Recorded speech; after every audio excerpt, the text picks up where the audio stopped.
Alors ici, on va continuer sur le champ électrique. Alors la force électrique ici, maintenant, on va parler du champ électrique. Champ électrique. Alors, nous avons déjà parlé du champ gravitationnel. Eh bien, c'est la même théorie. En fait, regardez, nous avons dit que si j'ai deux charges positives, ils se repoussent. Par exemple, j'ai une charge Q1 ici, qui est positive. J'ai une charge Q2 qui est à une certaine distance, Q2 positif ici. Par exemple, entre les deux, il y a 30 km. Mais ils vont s'attirer quand même. Et ben, ils vont se repousser quand même. Mais comment Q1 sait qu'il y a Q2 ici? Nous en avons déjà parlé. Eh bien, tout simplement parce que Q1 va créer un champ. Q2 aussi va créer un champ. Et s'il y a une qui rentre dans le champ de l'autre, eh bien, c'est là où il va les détecter. C'est comme la toile d'araignée dont on a parlé.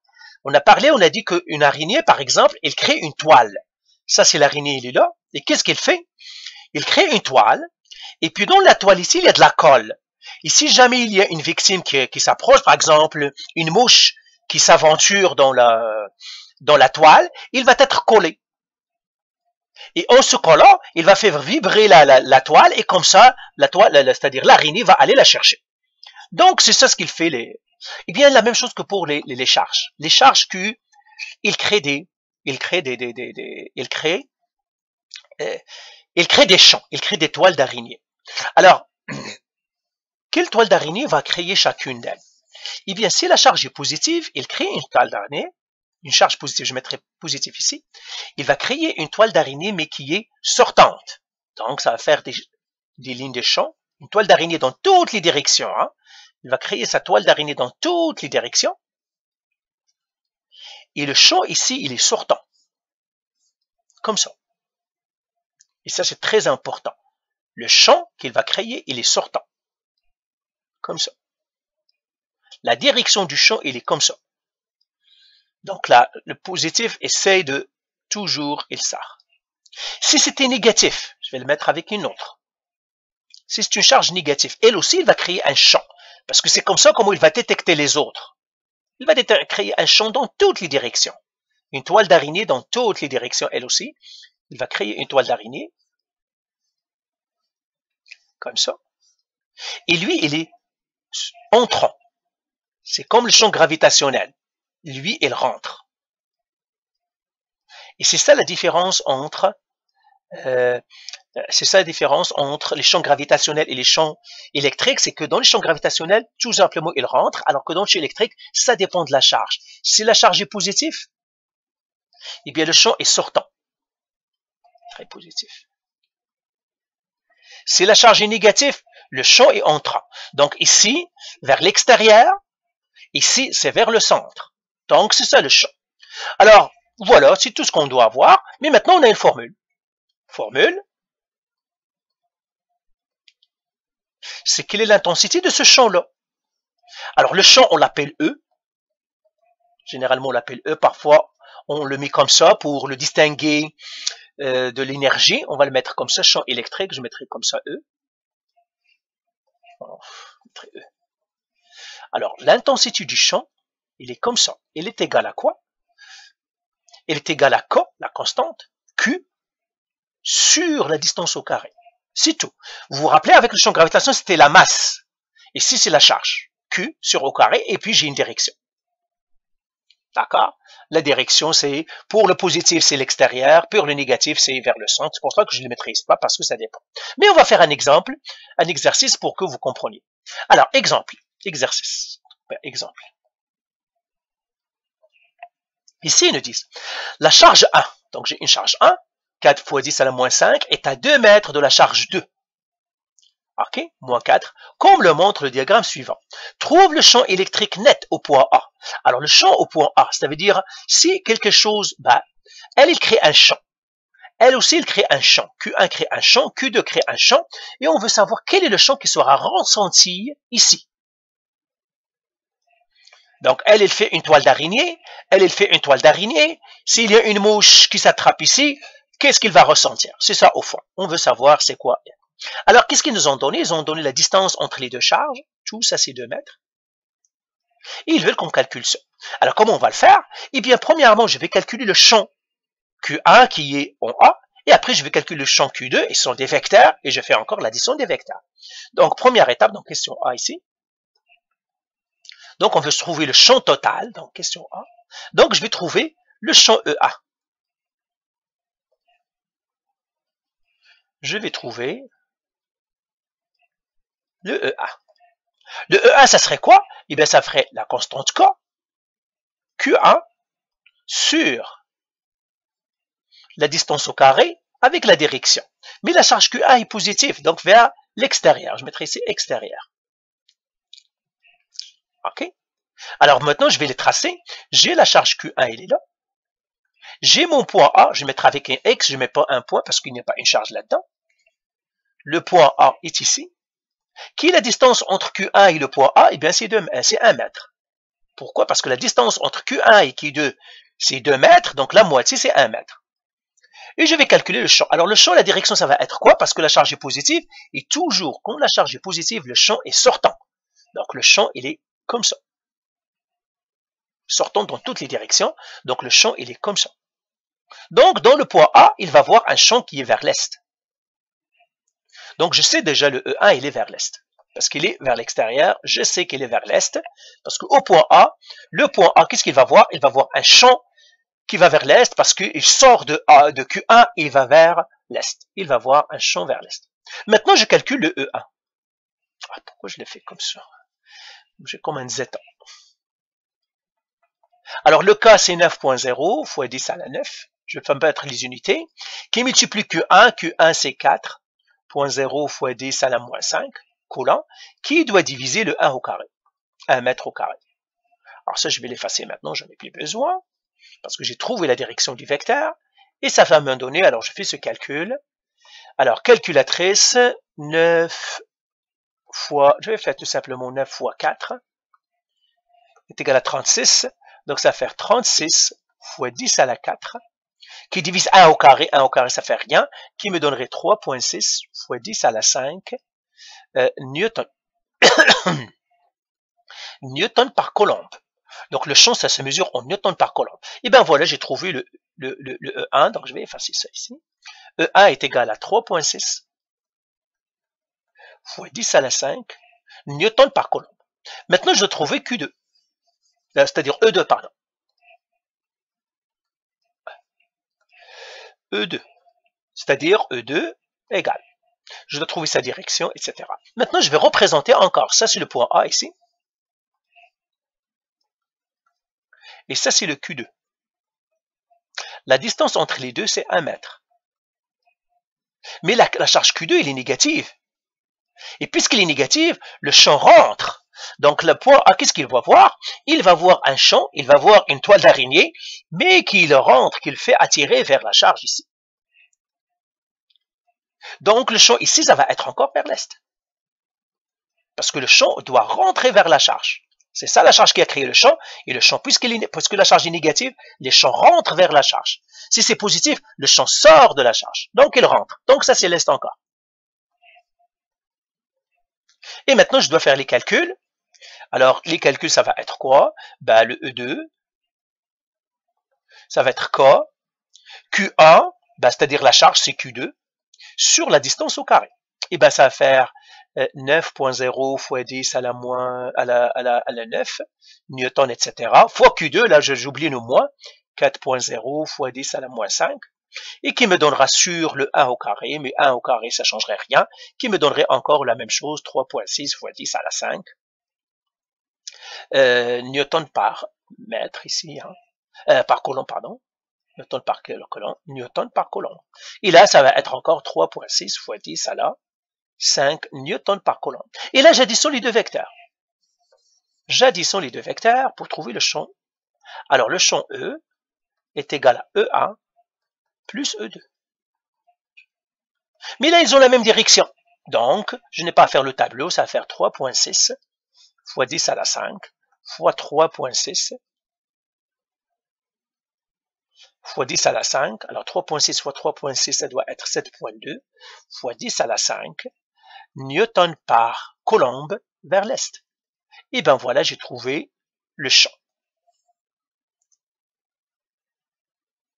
Voilà. C'est ça le champ. Alors, avant que j'oublie, il y a une autre formule, je ne vous ai pas donné. Je vous ai donné le champ. Maintenant, la force électrique. La force électrique, comment on la calcule? Je vais vous la donner la formule, on ne va pas l'utiliser aujourd'hui, mais c'est ça. Force électrique est égale à la charge Q1, par exemple, une Q1 qui s'aventure, fois le champ.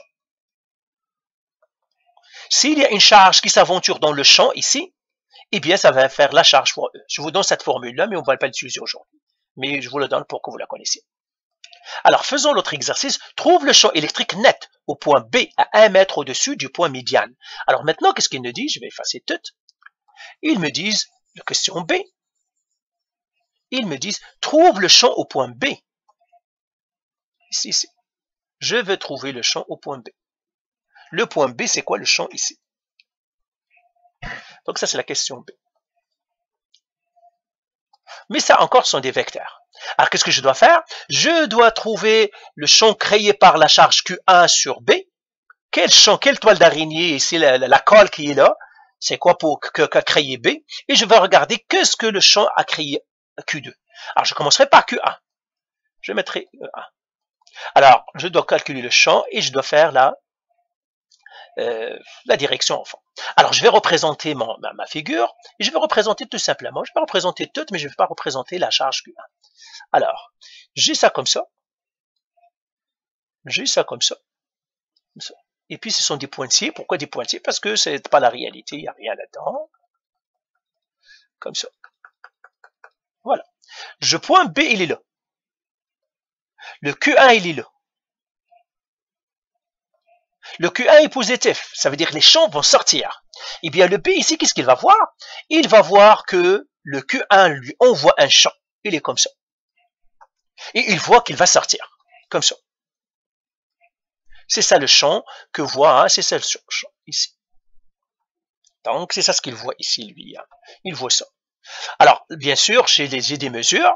Ça, c'est 1 mètre. D'ici à ici, c'est 2 mètres.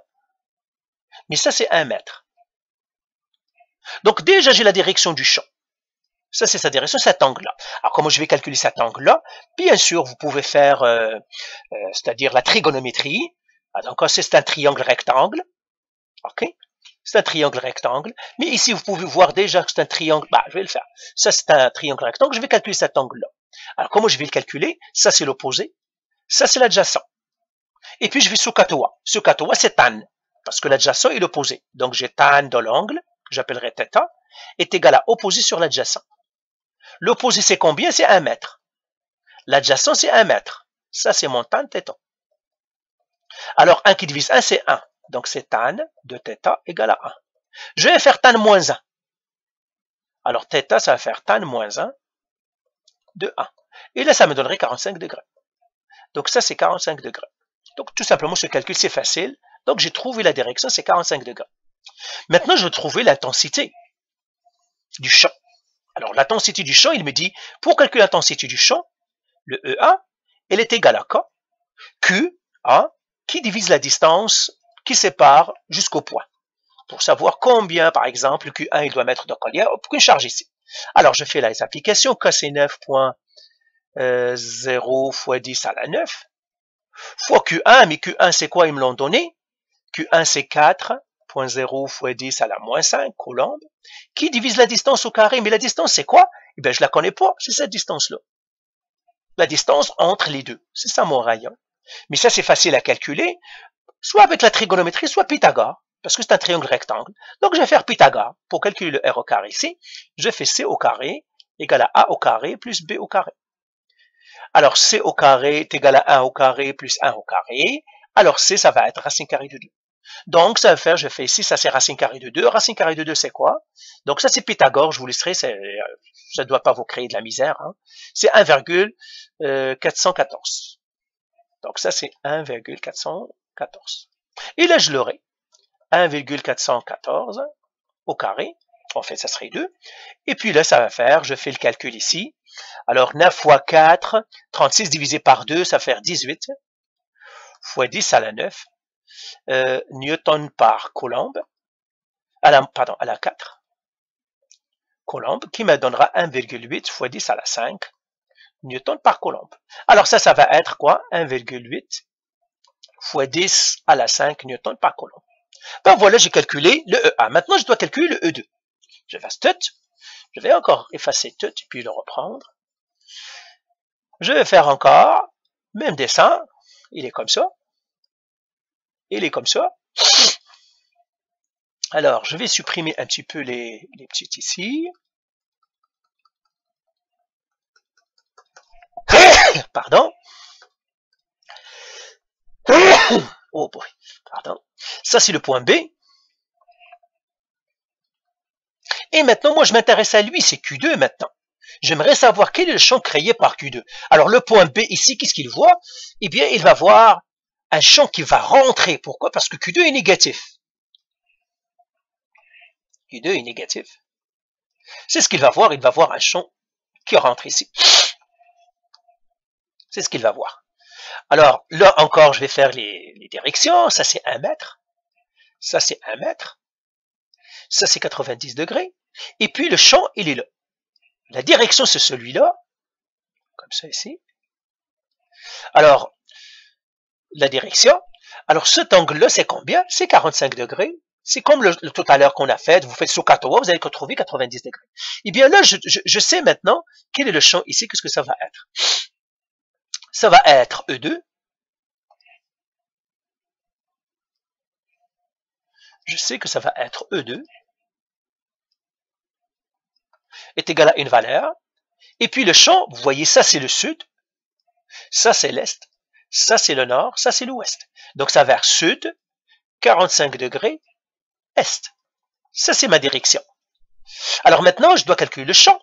Le champ E2 est égal à K, donc 9,0 fois 10 à la 9, fois le Q1 qui est... le Q2 maintenant, c'est 4. Ah, regardez, j'ai oublié le négatif parce que j'ai fait la direction. 4,0 fois 10 à la moins 5, coulombe, le tout qui divise la distance au carré. Mais la distance, c'est comme tout à l'heure, parce qu'il suffit de faire Pythagore, on trouvera la même chose. C'est racine carrée de 2 au carré. Eh bien, le calcul sera le même. Ça me donnerait encore 1,8 fois 10 à la 5. 1,8 fois 10 à la 5 newtons par coulombe. Et maintenant, voilà, j'ai trouvé les deux champs. Qu'est-ce que je dois faire? Encore une fois, additionner les vecteurs. Ce sont deux vecteurs que je dois additionner. Donc, le champ total, il est égal à quoi? Au champ E1 plus le champ E2. Additionner les vecteurs. Donc, j'écris ici addition des vecteurs. Donc, vous devez maîtriser comment additionner les vecteurs. Vous devez être très fort dans l'addition des vecteurs. C'est comme faire l'addition au primaire. Ici, vous devez savoir additionner les vecteurs. Alors, première étape, on a dit position standard.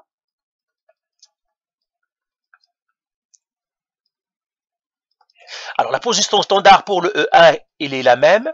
C'est 1,8 fois 10 à la 5 newton par coulombe. Ici, en fait, c'était est, nord. C'est pour cela que j'ai directement écrit la position standard. C'est 45 degrés.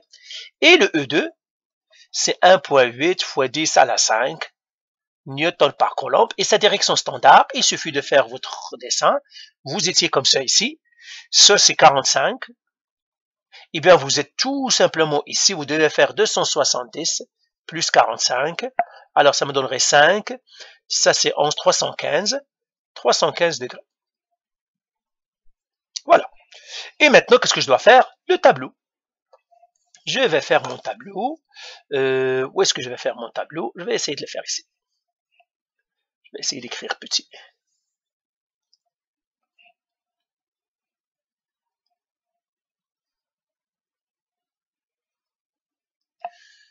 Ça, c'est X, EX, EY. Alors, le E1, le E2. Alors là, ça va être quoi? 1,8 fois 10 à la 5 cosinus 45. 1,8 fois 10 à la 5 sinus 45. 1,8 fois 10 à la 5 cosinus 315. 1,8 fois 10 à la 5 sinus 315. Alors, je fais ces calculs et tout simplement, et le E1 plus E2, c'est les additionner. Alors, je vais les additionner un coup. Donc, calculatrice. Donc, je vais faire 1,8 fois 10 exposant 5 fois cosinus 45 plus 1,8 fois 10 exposant 5 fois cosinus 315. Ça me donne un gros chiffre. Je vais transformer en notation scientifique. Ça me donne 3.07 fois 10 exposant quoi? Calculatrice. 5. Et maintenant, je vais voir l'autre, mais cette fois-ci, ça va être avec des sinus, expression. Seulement, au lieu de cosinus ici, je vais faire un signe, sinus. Et ici, je vais faire sinus. Sinus ici. Et je vais faire égal. Ça me donne, moins scientifique, moins 1.15 fois 10 à la 5, etc. Donc voilà, ça me donne ça. Donc ça, c'est le champ total. Et maintenant, je dois faire le triangle. Pourquoi? Parce que les deux ne sont pas, il n'y a aucune des deux nulle. Donc, je dois faire le triangle. Donc, je vais faire le triangle. Comme ça. Alors, le x, j'ai 3 points. Donc, c'est dans le positif, il est là. Donc, ça, c'est 3.07 fois 10 à la 5. Les y sont négatifs, moins 1, donc il est là. Et ça, c'est combien ici? C'est 1,15 fois 10 à la 5. Alors, je vais effacer celle qui est là, je vais l'écrire en haut. Ça, c'est 3.07 fois 10 à la 5. Et mon vecteur que je cherche, il est bien sûr, il est là. Il est là. Et le triangle que je vais prendre, ben, toujours on prend celui avec l'axe des x, c'est ce triangle-là que je vais avoir. OK.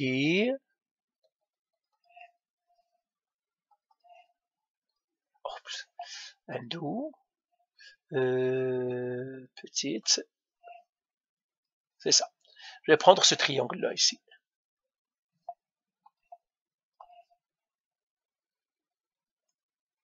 Et ça, vous le savez d'ailleurs.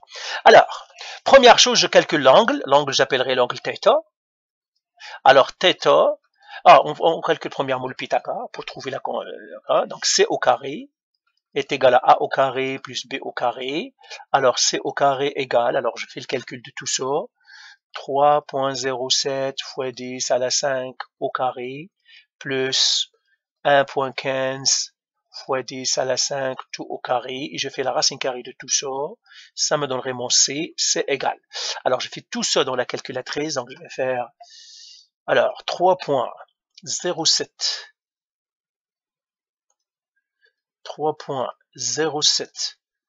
fois, bah, je mettrai au carré, hein, ouais, parenthèse, 3.07 fois 10 exposant 5,